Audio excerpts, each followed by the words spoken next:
O Carlos susteve a respiração e abriu a sua encomenda da Amazon. É um novo aspirador robô que vai deixar o seu chão impecável por um preço muito mais baixo do que ele estava à espera. Para o Carlos, é 5 estrelas. Desde aspiradores robô a eletrodomésticos para a cozinha e muito mais, encontre os produtos com as melhores opiniões a preços que vai adorar hoje mesmo na Amazon.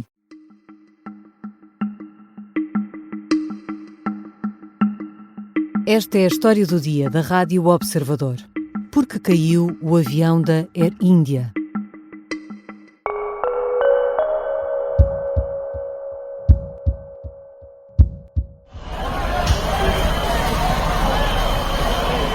Alguns bombeiros tentam apagar as chamas dos destroços do avião que se despenhou esta quinta-feira. Há centenas de pessoas no local do acidente, num ambiente de caos, chamas, fumo e detritos.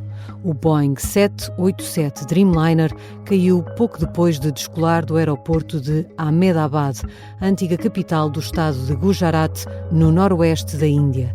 O aparelho não conseguiu ganhar altitude e viria a cair num dormitório de uma escola de medicina, elevando o número de vítimas. A bordo seguiam 242 pessoas, 7 das quais terão nacionalidade portuguesa. Que razão ou razões podem estar na origem de um acidente desta magnitude, o pior desde 1996 na Índia? É sobre isto que vou conversar com o antigo comandante da TAP, José Correia Guedes. Eu sou a Sara Antunes de Oliveira e esta é a história do dia, sexta-feira, 13 de junho.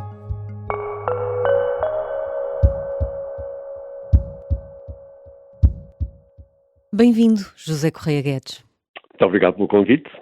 O avião da Air India despenhou-se pouco depois da descolagem. Nos vídeos nós conseguimos perceber que o aparelho tem o nariz apontado para cima, mas está a perder altitude. Olhando para aquilo e com tudo o que ainda desconhecemos, o que é que poderá ter acontecido ali? Estamos no domínio da pura especulação, ou seja, não sabemos o que é que aconteceu. Vamos aos factos. Olhando para aquele vídeo e assumindo que o vídeo é real, e tudo leva a crer que seja real, há ali um fator que imediatamente salta à vista. O trem de aterragem não subiu.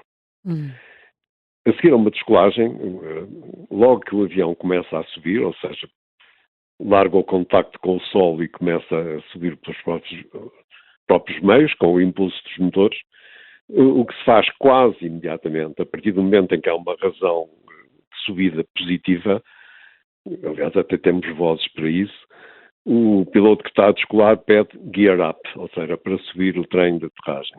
E isso porquê? Porque o trem oferece uma enorme resistência aerodinâmica e uma vez recolhido facilita a vida ao avião e aos motores, portanto são com mais à vontade. Isso não aconteceu, portanto, eles não chegaram a recolher o trem de aterragem, que é a primeira coisa que salta à vista. E o avião perde a altitude. A atitude, aquilo que me falou de levar o nariz em cima, é a atitude normal de um avião que acaba de descolar e que vai subir, não é? Portanto, ele aí vem a deslizar em relação ao solo. Isso em linguagem aeronáutica tem um nome, que é o CFTI, que é o Control de Flight into Terrain.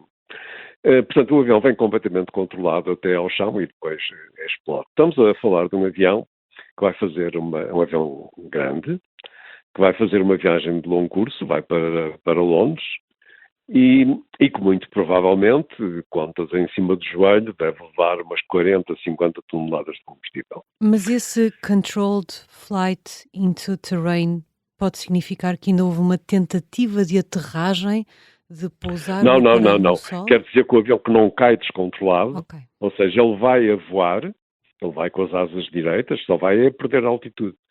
Mas está perfeitamente controlado até bater no solo. Portanto, ele não cai descontrolado. Não, por exemplo, numa situação de perda, o avião cai descontrolado, mete uma asa em baixo, depois vem em parafuso para aí abaixo. Não é o caso, até porque o avião ia muito baixo quando começa a perder altitude. Claro que podemos especular o que é que está na origem disto.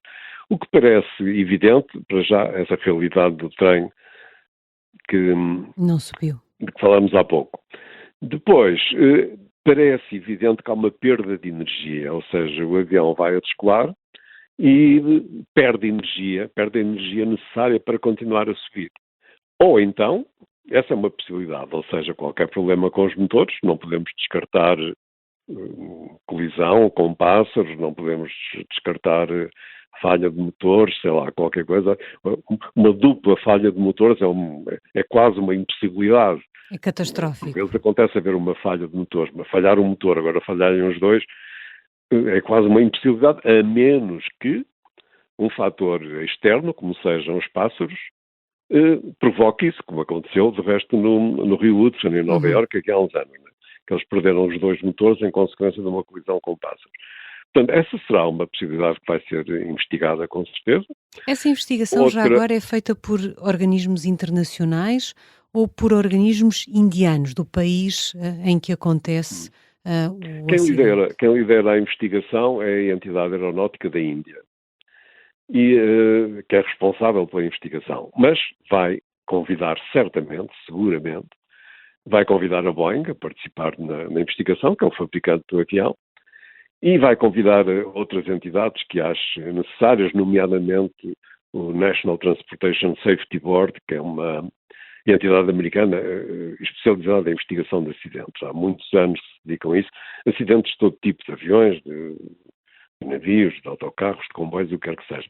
São uma entidade muito especializada neste tipo de acidentes.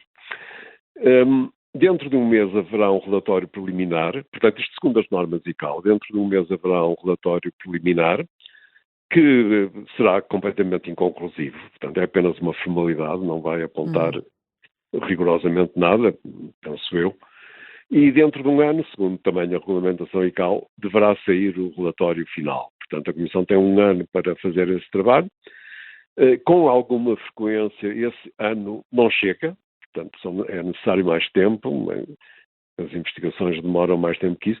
Eu receio que este acidente seja muito complexo. Todos os acidentes são complexos, mas este parece-me particularmente complexo e, portanto, vai ser difícil colocar as peças todas no puzzle. O acidente acaba por acontecer numa zona residencial, o que nos faz pensar sempre em Lisboa, não é? Que tem um aeroporto no meio da cidade. Isto é algo que nos deve preocupar? É algo que nos deve preocupar. Eu há muitos anos que falo nisso, que o aeroporto de Lisboa devia sair daqui. Eu sei que é muito conveniente para os passageiros. Dá muito jeito, não é? Apanhar um táxi em 10 minutos no centro da cidade é muito vantajoso para o turismo também. Mas não podemos correr o risco de acontecer uma tragédia destas, não é?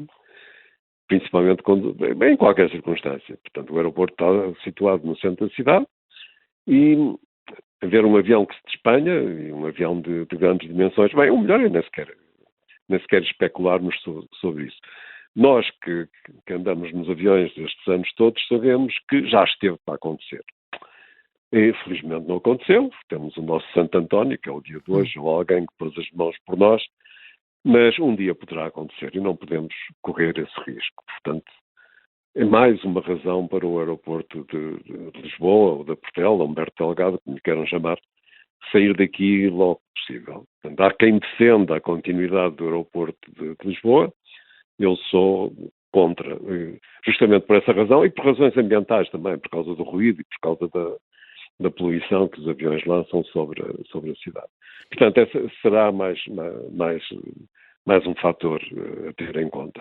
O que aconteceu hoje e que nós vimos foi, imediatamente após a colisão, vimos prédios a arder. O que não é suposto acontecer, né? E não sabemos se estes prédios teriam pessoas lá dentro, provavelmente teriam. Isto remete-nos imediatamente para as Torres Gêmeas de Nova Iorque, que só com o combustível derramado pelos aviões, a estrutura das torres praticamente fundiu, né? E vieram para ali abaixo. Portanto, essa é mais uma razão de grande preocupação em relação à localização dos aeroportos e das zonas residenciais. Já voltamos à conversa com José Correia Guedes, antigo comandante da TAP. Este é mais um acidente com a Boeing.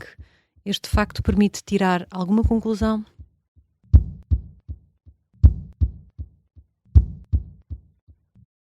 O Carlos susteve a respiração e abriu a sua encomenda da Amazon. É um novo aspirador robô que vai deixar o seu chão impecável por um preço muito mais baixo do que ele estava à espera. Para o Carlos, é 5 estrelas. Desde aspiradores robô a eletrodomésticos para a cozinha e muito mais. Encontre os produtos com as melhores opiniões a preços que vai adorar. Hoje mesmo na Amazon. Você conhece a Pinheiro e Valvou? A construtora, sim. Pessoal com dinheiro mesmo a sério.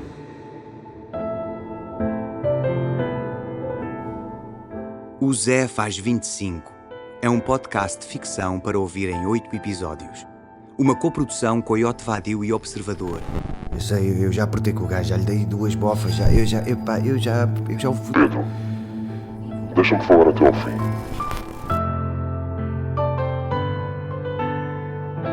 Com as vozes de Tiago Teotónio Pereira, Beatriz Godinho, Sara Matos e a minha, Cristóvão Campos. Episódio 4. Sociedade Anónima. Onde é que tu andas, Zé? Este podcast de ficção tem o apoio da Citroën. Estamos de regresso à conversa com José Correia Guedes, antigo comandante da TAP. Senhor Comandante, o avião continua a ser o meio de transporte mais seguro de todos? Sem sombra de dúvida. E estão aí as estatísticas para nos comprovar isso mesmo. Apesar de haver muito mais aviões no ar do que há 50 anos atrás, há muitíssimo menos acidentes. Há uma linha descendente dos acidentes, em termos de acidentes de aviação. Um exemplo que eu dou com muita frequência, 2023, que ainda não fez 2 anos, não morreu uma única pessoa em todo o mundo por causa de um acidente com aviação comercial a jato. Sublinha jato porque houve alguns acidentes com aviões mais pequenos, turbohélice.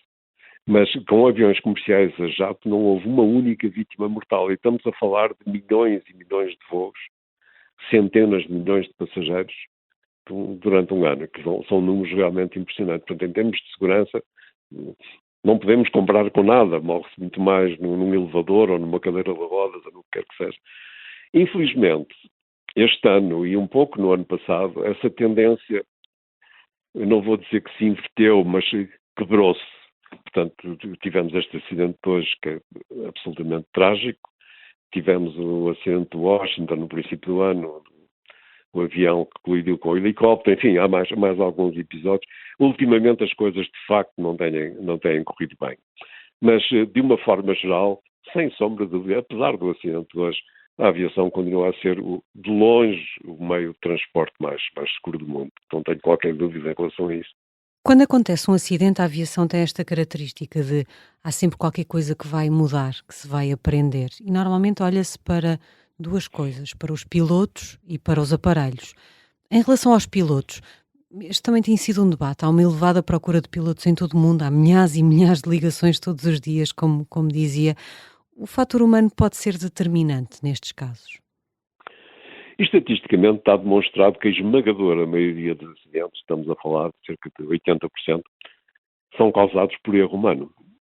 Seja no avião, seja nos pilotos, mas seja também no controle de tráfego aéreo, na manutenção, o que quer que seja. Ou seja, o fator humano está envolvido na esmagadora maioria dos acidentes. Nós somos humanos, cometemos erros, falhamos. A hipótese de erro humano também não está descartada neste acidente, nem pouco mais ou menos. Pode ter acontecido ali um erro humano grave. Portanto, enquanto houver humanos envolvidos, e eu espero que continue a haver, a possibilidade de erro vai existir sempre, porque nós falhamos, nós cometemos erros, não somos infalíveis, isso vai continuar a acontecer. Há quem defenda uma corrente extrema diferente, ou seja, vamos acabar com os pilotos, vamos lá meter a inteligência artificial, porque a inteligência artificial não comete erros. Ainda não estamos preparados para isso. Talvez daqui a 30, 40, 50 anos isso venha a acontecer, mas neste momento penso que é utópico pensar nesse tipo de coisas. E olhando para o aparelho, um Boeing 787, que avião é este? É um excelentíssimo avião que até hoje está em operação há 15 anos. Já realizou, eu tenho aqui os números, 4,2 milhões de voos. Eu insisto, 4,2 milhões de voos, nunca tinha tido uma fatalidade, uma vítima brutal. Teve hoje. Teve alguns acidentes, aliás, no ano passado houve um acidente com um avião destes em Tóquio, 2 aviões que chocaram na pista, um avião militar, um avião militar e um avião civil da Japan Airlines. Infelizmente, os ocupantes do avião militar morreram, Mas no avião civil, no Boeing 787, não morreu ninguém. Portanto, este avião até hoje tinha um currículo absolutamente impecável em termos de segurança. Agora vamos saber. A partir de hoje, infelizmente, já não podemos dizer isso, mas vamos tentar saber pelo menos o que é que aconteceu, o que é que levou a esta tragédia. Há uma coincidência, que é o facto de ser mais um acidente com um Boeing. Temos tido muitos, um grande debate também à volta da companhia aérea, da empresa, aliás. Podemos tirar daqui alguma conclusão ou, enfim, é mais um caso, podíamos estar a falar perfeitamente de um Airbus ou de um Embraer? Sem sombra de dúvida, sim. Não podemos tirar conclusão nenhuma por facto de se tratar de um Boeing.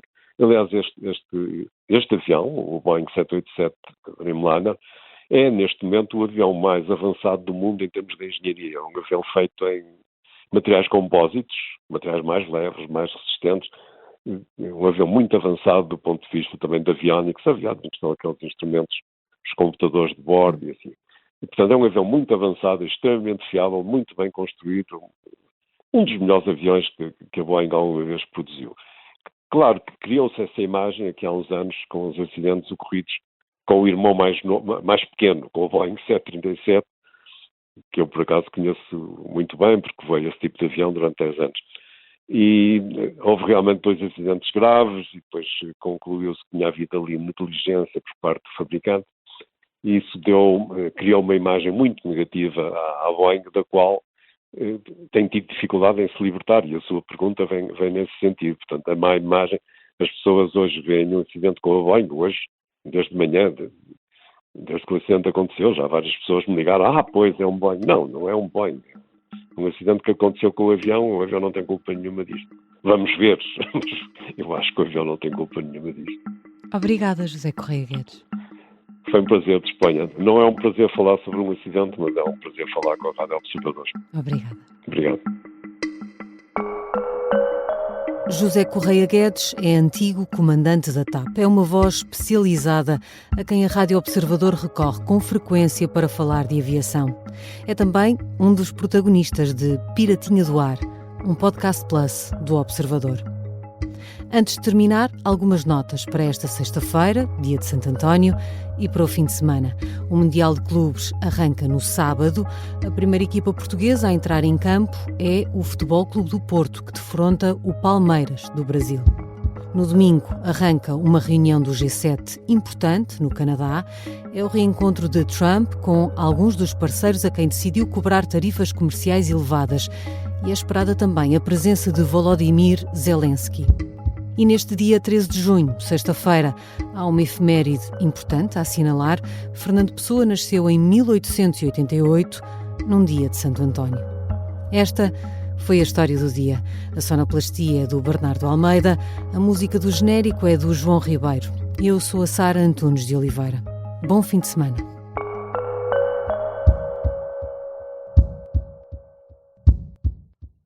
O Carlos susteve a respiração e abriu a sua encomenda da Amazon. É um novo aspirador robô que vai deixar o seu chão impecável por um preço muito mais baixo do que ele estava à espera. Para o Carlos, é 5 estrelas. Desde aspiradores robô a eletrodomésticos para a cozinha e muito mais. Encontre os produtos com as melhores opiniões a preços que vai adorar hoje mesmo na Amazon.